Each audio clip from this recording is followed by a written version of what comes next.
Your home. Top of the morning to you and to your listeners.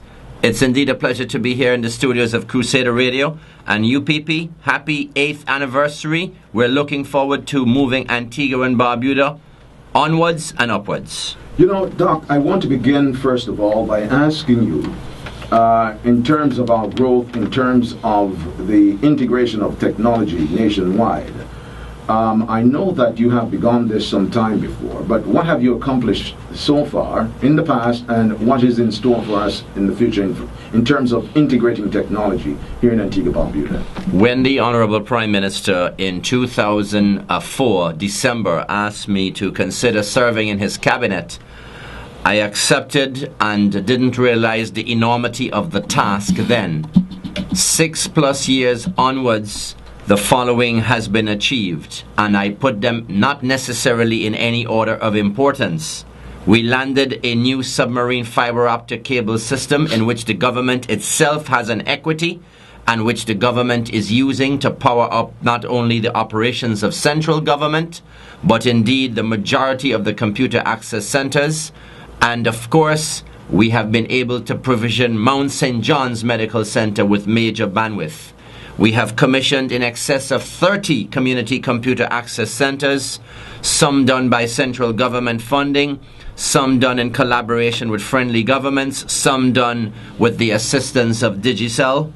We have been able to transform Antigua and Barbuda into a digitally driven society where the government has committed to what I call an inclusive and prosperous telecommunications age. It should come as no surprise then that the penetration of mobile phones in the Antiguan and Barbudan society is in excess of 125%. When you look and you can see you can buy a cell phone and you can get airtime for less than $20 a month, that I say is a major achievement. We were able to open up the cable TV market. In the previous dispensation, there was a monopoly. We invited Carib Cable on board so consumers have a choice. We have been able to position Antigua and Barbuda as a leading entity, as a leading country in IT in the Caribbean region. We have developed specialized software, which we are making available to other countries via the Caribbean Telecoms Union. I speak of the specialized software for use in the early childhood education system. We have put Antigua and Barbuda online. If you look at the government website, I see you have it opened up, Colin. We update it several times a year, and you're seeing new media at work here. You have with you a pastor in his own right, a lay preacher in his own right, Mr. Carr, and all of this is being captured for all of these interviews are being captured for uploading onto YouTube and Facebook. So in addition to the live broadcast, of course, the contents of these types of events are captured and posted on the government website. So we have obviously put technology at the disposal of people in the community, of ordinary people. You know, we have provisioned 1,600 laptops to every primary and secondary school teacher in the country. We have a huge project that we're unveiling this Thursday, Mr. Colin. It's called Connect Antigua Barbuda Biz. I've heard about that, and I was waiting patiently to ask you questions about that, because I heard a number of persons speaking about this. This is in partnership with APUA. Yes. So we're working with Lime, we're working with Digicel, we're working with ACT, and we're working with APUA. All the stakeholders. And let me tell you, this is a powerful platform for business. So we're no longer just talking about things in hairy-fairy way. This is a practical approach to competitively positioning Antigua and Barbuda businesses on the internet, on the World Wide Web, etc. How does this redound to benefits of the common man in terms of dollars and cents? Well, look at it this way. I want to share with you the list of business categories that are likely to be impacted, and I'll give you this in a minute. We have maybe 50 to 70 different types of businesses. If you look at automotive repair, if you look at hairdressers and salons, nail technicians, makeup artists, people that are into babysitting services, people that are into sports, people that are into pets, recreation, shopping, health, arts, you name it. What we're saying is these businesses are going to go onto a powerful platform where the government is spending time and money and its resources putting these businesses online so that their goods and their services can be made available not just to Antiguans and Barbudans. You'll be amazed to know how many small and micro enterprises are in this country and how significant their contribution to the local economy. People that are into herbs and spices, food preservatives, people that are into massages and that type of industry, people that are into the visual arts, people that specialize in providing services to weddings. As you know, Antigua is a wedding destination. So I'm going to share this with you because these are some of the categories that will benefit directly from this program. We're launching it this Thursday, March 15th at 5 o'clock at the Precision Center, and all small businesses, all operators of any type of business is invited. They're invited, and not only that, ABS will be broadcasting it live. We expect up to 1,000 businesses to benefit directly from this platform. And of course, I'm inviting you, Colin, to come, because my experience with the media is that they do a great job, but they have to understand there's a lot of work going on in the background. And I have no time whatsoever.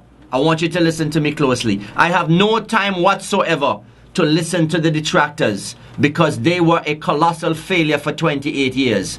So let's not talk about them, because let me tell you, Antigua and Barbuda is not the same Antigua and Barbuda of 5-10 years ago. It's not. Antigua and Barbuda is a new country. We have moved forward and we're not going back to where we came from. Yeah. We're not. Okay. Now, I'm glad that you mentioned that our youths are now being exposed at an early academic age to computers, inclusive, of course, of the business sector. Is this to say then that Antigua Barbuda is in a better position? We have now poised ourselves to produce more network engineers and programmers, software engineers, PC technicians, game developers, etc., etc., etc. Nationally, are you saying so? Absolutely. In the future, we'll see that happening. No, not even in the distant future. It's happening right now. As a matter of fact, the Ministry of Information, with the support of the Cabinet, has created dozens of opportunities for different people in the technology field. And simultaneous with that has been the creation of job opportunities in the private sector. If you look in the papers, you see Digicel advertising for an ICT manager. If you look, you see several of the corporations, the hotels, asking for support and asking for positions to be filled in this area. But let me say this to you, Mr. Colin. Very shortly, a comprehensive program to train people as ICT cadets will be launched by the Ministry of Information as part of a bigger initiative. And this program for the ICT cadets is designed to create a pathway to self-entrepreneurship. And that announcement is imminent as part of a huge project that the Baldwin Spencer-led administration will be embarking upon, because no government has ever done more work for education in terms of revolutionizing the use of ICTs in education. We were the first government to put ICTs at the disposal of early childhood centers. Every childhood center in this country, early childhood center, that is registered with the Ministry of Education, has not only received a laptop, has not only received specialized software developed by the government, but has also received, by and large, internet access. And this is an area the government is committed to. We are going to be launching shortly, and I'm not talking about Connect Antigua Barbuda Biz, because that is a massive platform for business, an ICT platform. We are going to be launching the single most revolutionary ICT project in the hemisphere in the coming weeks. And I want you to listen to me closely, Mr. Colin. I want you to remember what I told you today, sir. In the coming weeks, we will be launching the single most revolutionary ICT project in the hemisphere, in this country. And that project will eclipse and becloud every other project we have done, because it has far-reaching impact on how Antigua and Barbuda positions itself and its citizens to become first world citizens. And I want you to be sure when that gong rings that you are there so you see it for yourself. And I will be there. Now,